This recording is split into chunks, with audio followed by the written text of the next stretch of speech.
দর্শক, আপনারা জানেন ২০০২ সালের পহেলা মার্চ থেকেই কিন্তু পলিব্যাগ নিষিদ্ধের একটি উদ্যোগ নেয় সরকার। যদিও সেটি মাঠ পর্যায়ে খুব বেশি কার্যকর পদক্ষেপ দেখা যায়নি। আবারও কিন্তু এই ২০২৪ সালের একটি সময় এসে যে অন্তর্বর্তীকালীন সরকার, সেই সরকারের মাধ্যমে কিন্তু একটি পদক্ষেপ নেওয়া হয়েছে পলিব্যাগ নিষিদ্ধের। তারই পরিপ্রেক্ষিতে আজ থেকে সারা দেশে সুপার শপগুলোতে কিন্তু পলিব্যাগ নিষিদ্ধ করা হয়েছে। তো সুপার শপগুলোতে পলিব্যাগ নিষিদ্ধের পরে আসলে অবস্থা কি এবং সুপার শপে যারা কর্মরত আছে তারা কি ভাবছে, আমরা সেটাই জানতে কথা বলবো।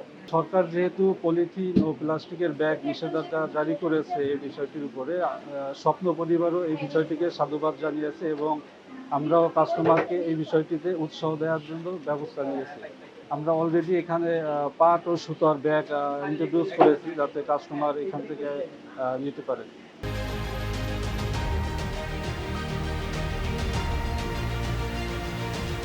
না, আসলে পলিব্যাগ তো আমাদের আর কি কিসের জন্য, পরিবেশের জন্য তো হেলদি না।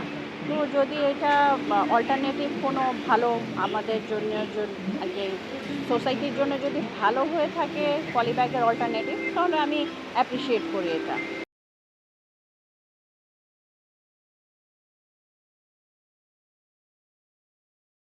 এই ব্যাপারটা আমরা খুবই পজিটিভলি নিয়েছি এবং আমরা যখন থেকে এটা তো নিষেধাজ্ঞা দেওয়ার আরও আগে সার্কুলার মোটামুটি হয়েছে।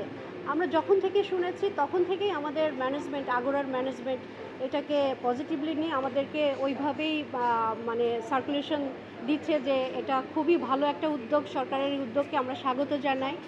আর আমরা তখন থেকেই মানে এটা কার্যকর হওয়ার আগে থেকেই অলরেডি আমরা পার্সোনালি অ্যাওয়ার করছি যে আমরা পলি আগামী ১ তারিখ থেকে আমরা পলি ইউজ করব না, নো পলি।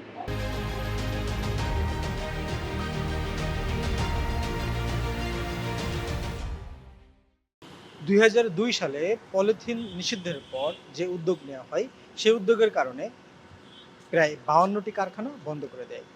এবং আপনারা জানবেন, ঠিক এই মুহূর্তে এখন ঢাকা শহরে শুধু প্রতিদিন প্রায় ২ কোটি পলিব্যাগ ব্যবহার করা হয় এবং প্লাস্টিকজাত দ্রব্য ঢাকা শহরে প্রতিদিন ব্যবহার হয় প্রায় ২৪,০০০ টন। সরকারের যে উদ্যোগ, এই উদ্যোগের মাধ্যমেই আশা করি পলিথিনের ব্যবহার নিয়ন্ত্রিত হবে এবং আগামীর বাংলাদেশ হবে সুন্দর এবং সুখী।